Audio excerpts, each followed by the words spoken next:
요한복음 4장은 제가 이제 세 파트로 나눠서 말씀을 강의하겠습니다. 첫 번째는 사마리아 여인과의 대화입니다. 1절부터 27절까지 내용이고요. 두 번째는 이 사마리아 여인이 마을로 돌아와서 복음을 전합니다. 또 먹을 것을 준비해 살아간 그 제자들이 돌아왔을 때 나의 먹을 양식이 따로 있다. 이 복음에 관한, 복음을 전파하는 것에 대한 그 내용을 종합해서 두 번째로 묶었고요. 세 번째는 갈릴리 사역입니다. 43절에서 54절까지 이렇게 요한복음은 세 파트로 제가 나눠서 강의를 하겠습니다. 첫 번째는 이 사마리아 여인과의 대화입니다.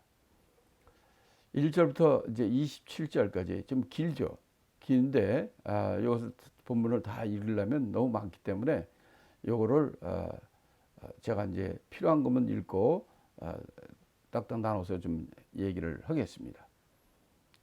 자, 그 첫 번째 이 사건은 이 사마리아 수가성에 있는 여인에 대한 예수님의 사역에 관한 얘기입니다. 자, 예수님이 이 3절에 보면 이렇게 나와 있습니다. 유대를 떠나서 다시 갈릴리로 가실새. 그 다음에 4절에 보면 사마리아로 통행하여야 하겠는지라. 이렇게 얘기를 하시는데, 자, 먼저 이 갈릴리에 유대를 떠나서 다시 갈릴리로 가실새.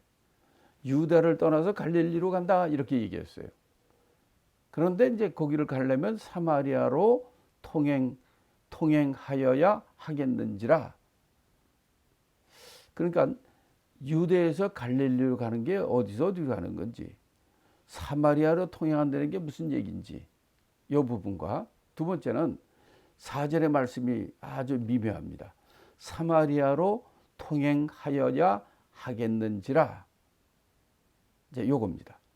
자, 먼저 유다에서 갈릴리로 가실새 사마리아로 통행하여야 하겠느니라 그랬어요. 그 세 지명이 나옵니다. 유대, 갈릴리, 사마리아. 요거를 지도를 잠깐 보고 얘기를 하면 이와 같습니다. 지도에 보면 이 가운데 요단강이 있어요. 그렇죠? 요단강이 있고 위에는 갈릴리 호수가 있습니다. 그 다음에 아래에 보면 사해가 있어요. 그런데 그 동편에 있는 게 서편에, 요단강 서편에 그 안에 제일 북쪽이 갈릴리 지방입니다. 그 다음에 사해 옆에 제일 남쪽이죠. 이스라엘 땅의 남쪽에 있는 것이 유대 땅입니다. 그 다음에 그 중간이 사마리아 땅입니다. 근데 오늘 본문에 보면 유다에서 갈릴리로 가신다 그랬죠. 그러니까 북쪽에서 남으로 가는 겁니까? 남쪽에서 북쪽으로 가는 겁니까? 그렇죠. 유대 땅은 남쪽이잖아요. 갈릴리는 저 북쪽, 갈릴리 호수 있는 데잖아요. 그러니까 유대 땅에서 갈릴리 가려면 제일 빠른 길은 유대에서 사마리아 통과해서 갈릴리 가는 거예요. 여기 제일 빨리 좋은 방법이죠. 근데 4절에 뭐라고 그랬냐면 사마리아로 통행하여야 하겠는지라 이렇게 돼 있어요. 그런데 우리가 이 사정을 알아야 됩니다. 뒤에 보면은 이 9절에 보면 사마리아 여자가 가로되 당신은 유대인으로서 어찌하여 사마리아 여자 나에게 물을 달라 하나이까 하니 이는 유대인이 사마리아인과 상종치 아니함이로라. 무슨 얘기냐면 여러분이 아시는 것처럼 이 솔로몬 왕 죽은 이후에 남왕국과 북왕국으로 갈라지지 않습니까? 남왕국은 유대 땅이에요. 그래서 이 베냐민과 유다 지파 사람들이 남왕국, 유다 왕국을 만들고, 그 다음에 이 북왕국은 10지파입니다. 10지파들이 사마리아를 중심으로 북왕국을 만들게 되죠. 그러니까 남왕국은 예루살렘을 중심으로 성전 생활을 했고, 북왕국 사람들은 열집하지만은 북왕국 사람들은 예루살렘으로 자기 백성들 다 가면 안 되잖아요. 그래서 예루살렘으로 가지 말고 이 사마리아 땅에 사마리아에 성전을 세우고 거기서 예루살렘 가지 말고 너는 우리는 이 사마리아 이 그리심산과 에발산 거기 산에다가 성전을 만들고 예루살렘 가지 말고 여기서 제사를 지내자 해가지고 그들은 하나님을 떠나서 이방신과 접하는 그런 생활을 했어요. 그러니 북왕국에서는 그래서 좋은 왕이 나오질 않습니다. 하나도 안 나왔어요. 그러다가 아수르에서 주전 722년에 먼저 멸망하게 됩니다. 이때 아수르가 어떤 정책을 쳤냐면 이 사마리아 땅에 있는 이스라엘 백성들을 전부 다 아수르 지방으로 다 끌고 간 거예요. 그리고 이 아수르 딴 지방에 있던 사람들을 이 사마리아 땅으로 데리고 들어온 거예요. 그래서 거기서 혼혈이 생긴 거예요. 그게 사마리아 사람이에요. 그래서 그 이후로 이 이스라엘 사람은 사마리아 사람들을 상종치 않았습니다. 그래서 이런 말을 하는 이유는 이스라엘 사람들은 사마리아를 지나야 될 때 함에도 불구하고 사마리아 땅을 지나가지 않았어요. 예를 들어서 갈릴리에서 예루살렘 올 때 어떻게 오느냐. 사마리아로 오면 바로 직통으로 오죠. 빨리 오죠. 그럼에도 불구하고 사마리아 땅을 밟지 않고 상종치 않으려고 그들은 갈릴리에서 요단강 동편으로 건너가서 이 사마리아 땅 반대편으로 쭉 와가지고 여리고로 해가지고 요단강 건너가지고 예루살렘으로 들어오는 거예요. 그럼 얼마나 돌아서 갑니까? 그게 일반적인 보통 사람, 이스라엘 사람, 유대인들이 하는 그 길을 걷는 길이에요. 근데 오늘 3절, 4절에서 뭐라고 그러냐면 예수님이 유대에서 갈릴리로 갈새 사마리아를 통행하여 하겠는지라 이렇게 얘기되어 있어요. 그전 이건 뭐를 의미합니까? 딴 사람들은 유대에서 갈릴리 갈 때 사마리아를 통과하지 않습니다. 왜? 거기 땅을 밟으면 안 되기 때문에. 그게 돌아가요. 그런데 예수님은 사마리아로 통행하겠다 하겠는지라 결심을 가지고 있다는 거예요. 그래서 유대 사람들 중에 나무들은 다 안 가는데 예수님은 제자들 데리고 이 사마리아를 건너서 가는 거예요. 왜 그럴까요? 갈릴리 빨리 가야 되는데 시간이 없어서 그럴까요? 아니에요. 예수님이 사마리아로 통행하여 가겠다 하는지라 그런 결심을 가지고 있는 거예요. 왜? 사마리아 사람도 저주받은 사마리아 사람도 예수를 만나서 구원을 받아야 하기 때문에 예수님이 사마리아도 전도하고자 하는 결심을 가지고 간 겁니다. 갈 때 오늘 문제가 생긴 거예요. 사마리아 성에 수가라는 동네에 갔다 그랬어요. 사마리아 수가는 이 세겜성이 있는데요. 거기에 이 야곱의 우물도 있어요. 그런 땅이죠. 그런 사마리아 그 수가성을 지나가게 됐을 때 그 예수님이 가다가 우물이 있는 그 옆에 털썩 주저앉았다. 그렇게 얘기합니다.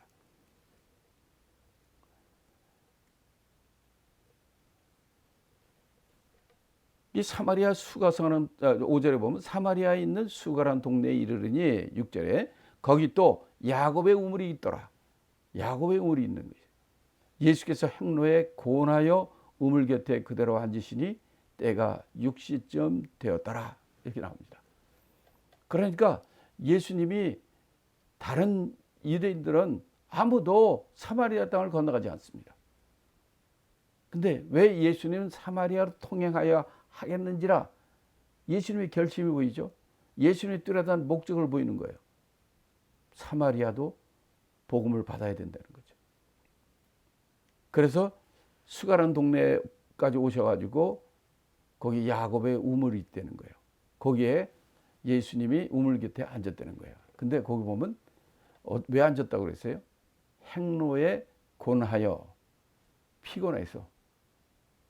예수님도 하나님의 아들인데 여기 보니까 곤하여 우물 곁에 그대로 앉았다 그랬습니다. 그 예수님은 슈퍼맨이 아니에요. 그분도 배고프시고 또 다니면 피곤하고 또 잠을 못 자면 피곤해서 폭풍 치는 배 위에서도 주무세요. 또 슬픈 일을 당하면 예수님이 크게 우시는지라 울기도 합니다. 이 인간의 예수님의 유령이 아니라 우리와 똑같은 육신을 가지고 온 바로 인간으로 오신 분이라는 것을 아주 적나라하게 보여주는 거죠. 그래서 그 우물 곁에 앉았을 때가 이때가 제60쯤 되었더라. 이 시간도 유대식 시간이 있고 로마식 시간이 있습니다. 대개 이제 이 제6시라는 것은 낮 12시를 얘기한다고 하죠. 이것도 좀 이슈가 있긴 한데 일단 로마식으로 제6시 12시 낮 12시 정오라고 우리가 보면서 넘어갑시다. 이럴 때 왜냐하면 거기는 더운 지방이기 때문에 낮 12시에 물길로 오는 사람이 없습니다. 또 이 물들이 이 야고보의 우물이라고 그랬는데 거기는요 물들이 우물을 파도 물이 나오지 않는데요. 그래서 우물을 하나 파려면 우리처럼 조금 파면 물 나오는 게 아니에요. 이거는 몇 미터 깊이로 파야 거기서 이제 물이 나오는 데가 있고 하는 정도예요. 그게 이 우물 하나 파는 게 엄청나게 힘든 겁니다. 그리고 한참 파도 물이 안 나올 수도 있고요. 그런 이제 야고보의 우물탄데 여기에 예수님이 앉아 계셨을 때 이제 일이 벌어집니다. 이때 사마리아 여자가 물을 길러 왔다 그러는 거예요. 이때 예수님께서 나에게 물 좀 달라 이렇게 말씀을 하셨다는 거죠. 7절에 보니까 이때는 어떤 일이 벌어지냐면 제자들이 먹을 걸 사러 동네에 들어갔다 그랬어요. 참 이거 좀 신기한 것은 예수님의 제자가 몇 명입니까? 12명이죠. 근데 보통 어떤 일이 있을 때 나갈 때 가서 먹을 거 사러 가는데 12명이 예수님 혼자 놔두고 12명 다 갑니까? 몇 명만 가고 몇 명은 예수님과 함께 있고 그렇게 되는 게 정상인 거예요. 근데 여기 보니까 제자들이 몽땅 예수님만 놔두고 제자들이 몽땅 먹을 거 구하러 간 거예요. 이건 평상시에는 이런 일이 잘 없습니다. 근데 여기서 보면 여기에 특별한 하나님의 역사, 하나님의 뜻이 있는 것 같아요. 만약 이 제자들이 있고 그랬으면 사마리아 여자가 와도 그 복음을 전하거나 그럴 기회가 없었을 거예요. 근데 그 당시에는 딱 예수님 혼자만 있는 거예요. 이때 사마리아 여자가 물 길러 온 거예요. 이때 예수님이 그 기회를 놓지 않고 이 사마리아 여자한테 물을 달라 합니다. 그러니까 이 대화가 통하는 거죠. 접촉 포인트가 생긴 거예요. 우물에서 물 달래지 부뚜막에 가서 물 달래 무물 흐르니까 물이 있는 물을 달라 물 길러 온 사람하고 물 달라 하니까 이거는 자연스러운 것이죠. 그런데 사마리아 여자가 뭐라고 했냐면 당신이 유대인인데 어찌해야 사마리아 사람 여자한테 물 달라 합니까?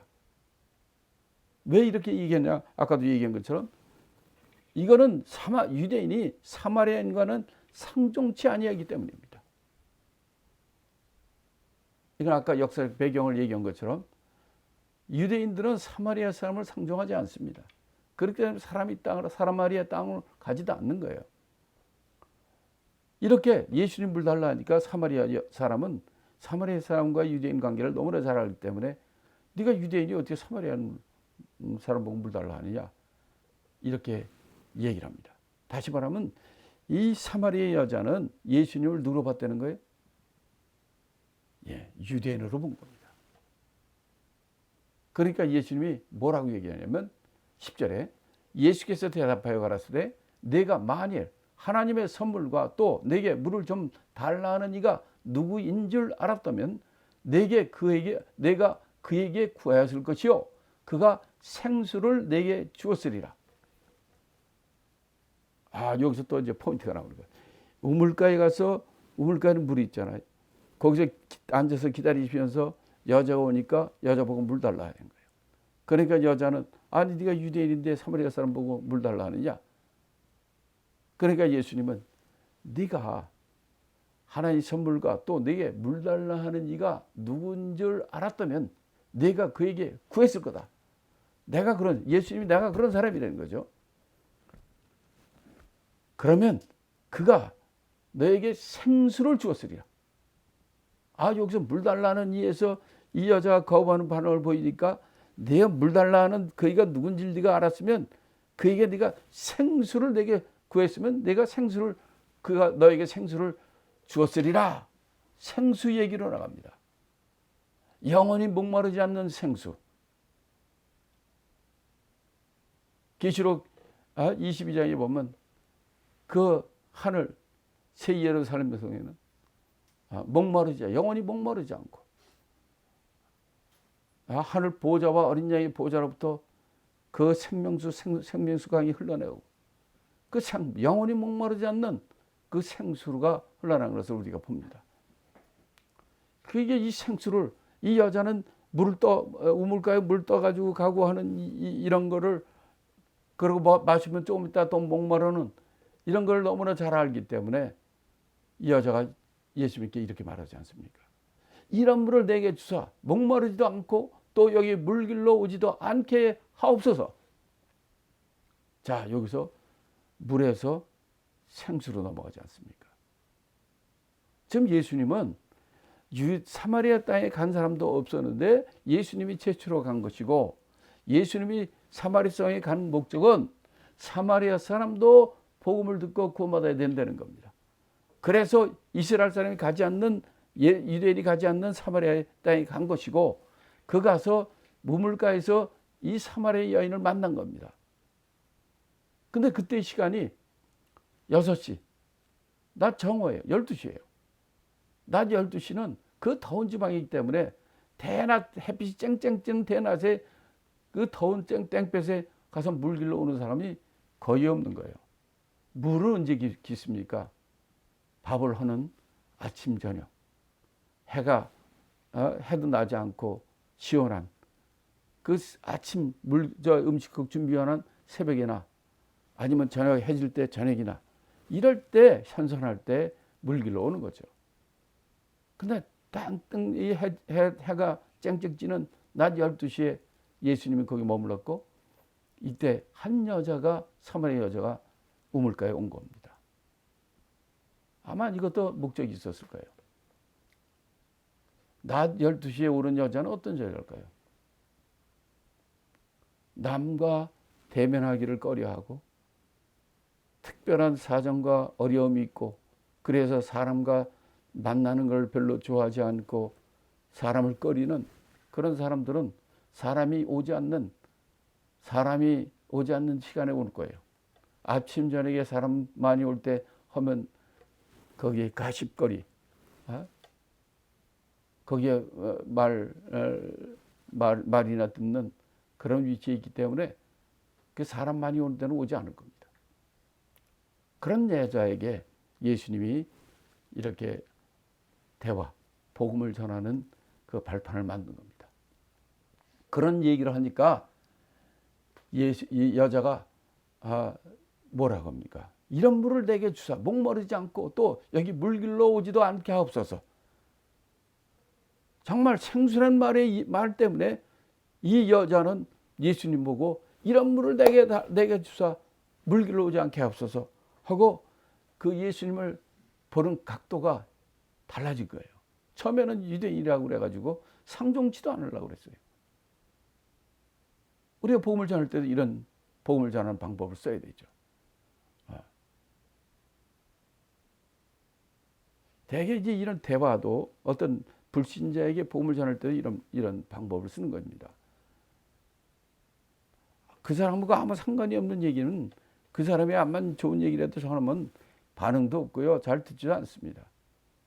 근데 만약 그 사람이 뭐 골프를 좋아한다든지 아니면 축구를 좋아한다든지 아니면 사냥을 좋아한다든지 여행을 좋아한다든지 이제 그런 것이 좋아하는 것이 뭔지 알면 그 얘기를 하면은 이 공감대가 형성이 되고 사람이 친밀해지고 더 관계가 좋아지는 거예요.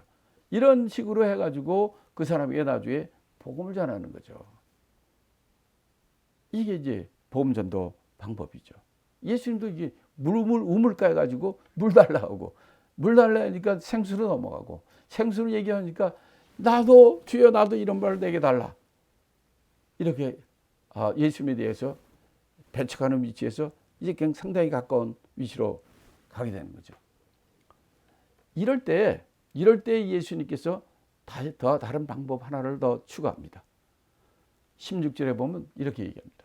가라사대 가서 내 남편을 불러오라. 밑도 끝도 없이 지금 남편 불러오라는 거예요. 그러니까 여자가 17절에 여자가 대답하여 가라사대 나는 남편이 없나이다. 예수께서 가라사대 네가 남편이 없다는 말이 옳도다. 네가 남편 5이 있었으나 지금 있는 자는 네 남편이니 내 말이 참되다. 여자가 가로되 주여 내가 보니 선지자로소이다 라고 얘기합니다. 자 여기서 보세요. 맨 처음에는 예수님 왔을 때 당신은 유대인인데 사마리아인과 상종치 않은 사람인데 왜 물 달라 하느냐. 예수님을 유대인으로 봤어요. 그런데 지금 내 남편을 불러오라 이런 얘기가 나오니까 이런 얘기 나오면서 예수님이 얘기하니까 지금 뭐라고 그래요? 주여 내가 보니 당신은 선지자로소이다. 이렇게 얘기하는 거예요. 이 포인트가 어디 있습니까? 남편이에요. 남편을 불러오라. 왜? 여자는 나는 남편이 없다고 얘기해요. 근데 예수님 뭐라고 했냐면 네 남편이 없다는 얘기가 맞다. 왜냐하면 네가 남편 5이 있었는데 지금 너하고 있는 자는 네 남편이 아니니 네가 남편이 없다는 말이 맞지. 라고 이런 말을 하니까 여자가 깜짝 놀란 겁니다. 아니 지금 유대 땅에서 올라온 낯선 남자가 아니 자기가 남편이 과거에 5명이나 있었고 이런 사실을 어떻게 알고 이 말을 하느냐는 거예요. 그러니까 이 여자는 내가 보니 선지자입니다. 왜? 선지자는 사람의 사정과 사람의 모든 것을 아는 자 아닙니까? 그러니까 예수를 보는 시각이 달라진 거예요. 그러니까 이제 예수님이 이제 선지자로 보이니까 이제 이 여자가 이제 뭐라고 얘기하냐면 그다음에 이제 20절에 이렇게 얘기하죠. 우리 조상들은 이 산에서 예배하였는데 당신들의 말은 예배할 곳이 예루살렘에 있다 하나이다. 이렇게 이제 선지자이기 때문에 이 예배, 하나님을 제사를 드리고 예배 드리는 이런 문제, 신앙적인 문제로 넘어가는 겁니다. 그러니까 이 사마리아 여인의 예수님에 대한 그 인식, 그 마음의 변화 상태는 크게 보면 몇 가지를 볼 수가 있어요. 9절에 보면 당신은 유대인이 아니냐라고 한 걸 보면 예수님을 그냥 평범한 유대인으로 본 거죠. 또 지금 남편 얘기를 하면서 남편 5이 있었다는 얘기를 하고 그 얘기를 하는 걸 듣고 깜짝 놀라고 야 이건 뭐 생편 처음 보는 사람이 자기 남편이 5이 있는 걸 어떻게 합니까? 그러니까 내가 보니 당신은 선자로입니다. 이제 예수님이 이제 그냥 유대인이 아니라 하나님의 종 선지자로 보이는 겁니다. 그리고 나중에 이제 29절에 보면 이 여자는 예수님을 그리스도, 내가 메시아를 만났다. 그리스도로 보고 그리스도를 전하는 자가 됩니다. 이렇게 예수님을 만나니까 절망과 곤경과 외로움과 사람을 만나지 못하는 그런 아픔이 있는 이 여자가 예수를 만나고 어떻게 된 겁니까? 예수를 만나고 그가 변해서 복음을 전하는 자가 되는 거예요. 이런 이 예수님을 만나면 이 사람이 변하는 겁니다.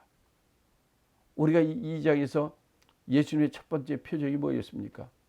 가나 혼인잔치에서 물이 변화의 포도주가 된 것처럼, 바로 이 기독교는 물이 포도주로 변하는 것처럼 죽을 사람이 영생하는 사람으로 변하는 것입니다. 예수를 만나면 우리가 사망의 생명으로 바뀌고 변화되는 거예요. 예수를 만나는 사마리아 여자가 바로 예수를 증거하는 자로 변하는, 우리가 그 모습을 우리가 보게 됩니다. 자, 여기서 우리가 한번 좀 생각해 볼 것은 뭐냐면, 이 여자의 상태, 여자는 어떤 여자냐? 남편이 5이 있었고 지금 있는 사람도 남편이 아니다 라는 얘기를 가지고 많은 사람들이, 그래서 이 여자가 성적으로 타락하고 뭐 창녀같이 이런 나쁜 여자, 성적으로 타락하고 이 나쁜 여자라고 생각하는 사람들이 있어요.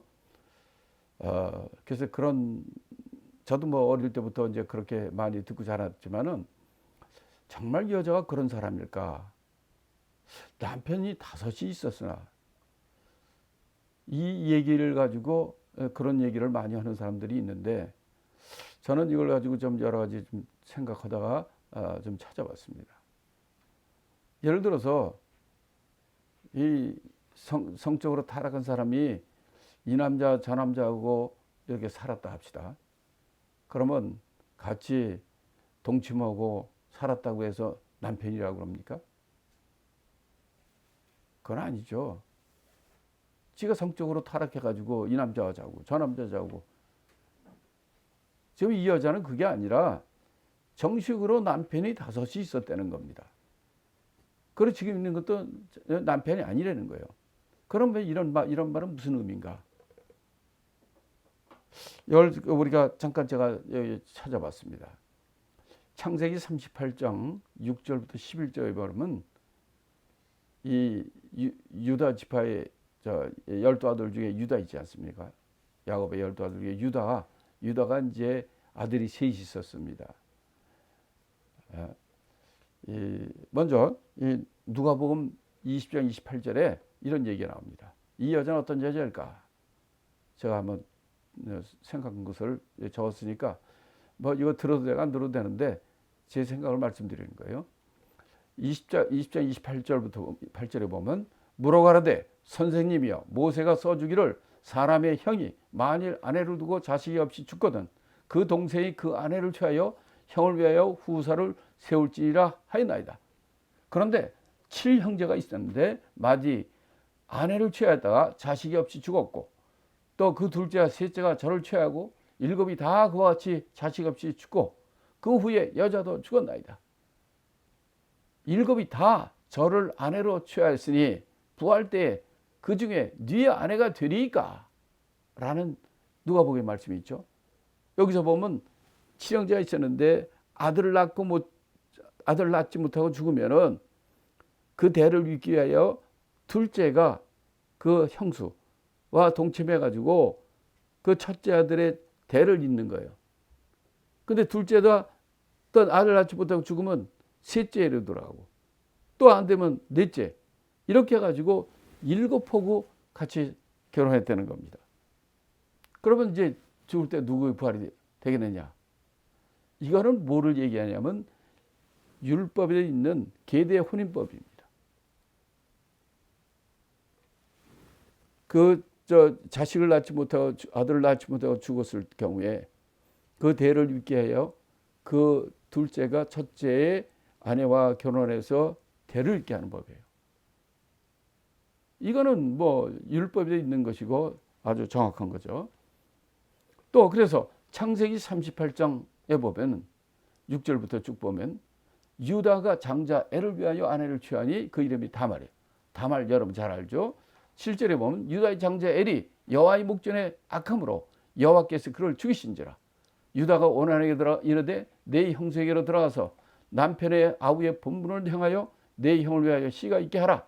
오난이 그 씨가 자기 것이 되지 않을 줄 알므로 형수에게 들어갔을 때에 형에게 아들을 얻게 아니하려고 땅에 설정하며 그 일이 여호와의 목전에 악함으로 여호와께서 그를 죽이시니 유다가 그 며느리 다말에게 이르되 수절하고 내 아비 집에 있어서 내 아들 셀라가 장성하기를 기다리라 하니 셀라도 그 형들같이 죽을까 염려함이라. 다말이 가서 그 아비 집에 있으니라. 이렇게 해가지고 그 형이 아들을 낳지 못하고 죽으니까 다말이 둘째 되라고. 둘째는 그게 싫으니까 그렇게 해서 애를 안 낳으니까 그도 하나님께 그걸 원한이 죽게 되고, 그러니까 아들 하나만, 마지막 아들 셀라만 남은 거예요. 그러니까 유다가 겁이 나니까 너 애가 아주 어리니까 넌 가서 기다리라. 이렇게 해가지고 결국은 다말이 유다하고 유다를 기생의 옷을 그 유다를 속여가지고 그 아들을 낳아서 유다의 자손은 유다의 아들을 낳고 그 대를 이어서 예수님이 오게 된 거 아닙니까? 이게 바로 계대 혼인법이에요. 그러니까 이 여자가 성적으로 타락한 여자이기 때문에 때문일까? 아니면은 이 여자가 행실은 좋은데 아들을 낳지 못함으로 계대 혼인에 의해서 남편이 5가지 되어 있는 그런 여자인가 하는 것입니다. 만약에 이 여자가 정말 행실이 나쁜 사람이고 성적으로 타락하고 이런 사람이라면은 이 본문의 3장 여모 3장 28절부터 30절 우리 함께 다 같이 봅니다. 제가 읽겠습니다. 여자가 물동이를 버려두고 동네에 들어가서 사람들에게 이르되 나의 행한 모든 일을 내게 말한 사람을 와보라. 이는 그리스도가 아니냐 하니 자기가 동네에서 나와 예수께로 오더라. 자, 무슨 일이 일어났습니까? 이 여자가 물 길러 갔다가 물동이를 다 두고 동네에 들어가서 사람들에게 내가 메시아를 만났다 와보라. 그래가지고 동네 사람들이 다 예수님께 나왔다는 거예요. 이건 뭘 의미합니까? 만약에 이 여자가 성적으로 타락한 나쁜 여자라면 이 여자가 예수를 만났는데 저 물동이 버려두고 돌아가서 동네 사람들한테 얘기할 때 동네 사람들이 그 말을 신뢰하고 믿을까요? 그 사람들이 다 나와서 예수께 오겠습니까? 아니죠. 그런데 이 본문에 이 동네 사람이 그 말을 듣고 다 왔다는 거예요. 이 얘기는 뭡니까? 이 여자는 성적으로 타락하거나 그런 나쁜 성적으로 타락한 그런 여자가 아니라 이 여자는 단지 아들을 낳지 못하고 그러므로 남편이 하나, 둘, 셋, 넷, 5까지 가고 지금 있는 것도 남편이 아니라 아직 아들을 낳지 못했다는 얘기죠. 이 생활상에 아주 불행한 자고 고독한 자고 불행한 자일 뿐이죠. 그러니까 이 사람은 아침과 저녁과 아침 저녁에 사람들 많이 물길러 올 때 오질 않고 사람이 안 오는 낮에 오는 거예요. 그러나 그가 그런 불행한 가운데 정말 고독과 불행과 어려움 가운데 있는 이 여자지만 예수를 만나니까 어떤 일이 벌어집니까? 아니 이런 시골에 사는 사람들에게 이 물동이가 얼마나 중요한 겁니까? 근데 물동이를 버려두고 동네에 들어가서 사람들한테 내가 예수를 만났다. 그리스도를 만났다.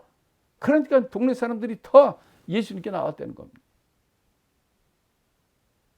그래서 그 동네가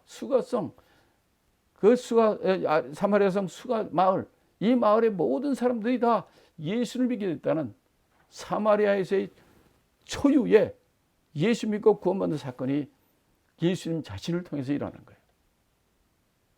그래서 제가 보기에는 이 여자는 성적으로 타락한 여자가 아니라 바로 유대사의 통용조, 유대뿐만 아니라 이 중동 시대에 일상적으로 통상적으로 있는 계대 혼인법입니다.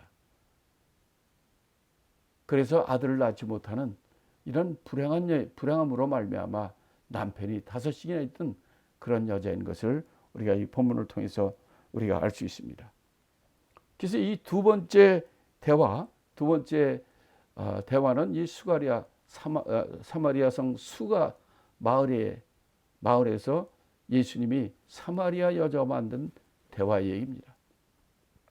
여기서도 이 여인의 변화된 상태는 어떻습니까? 처음에는 유대인으로 봤어요. 그러나 9절에 나와 있죠. 그러나 두 번째, 예수님이 이 얘기를 하니까 선지자군요.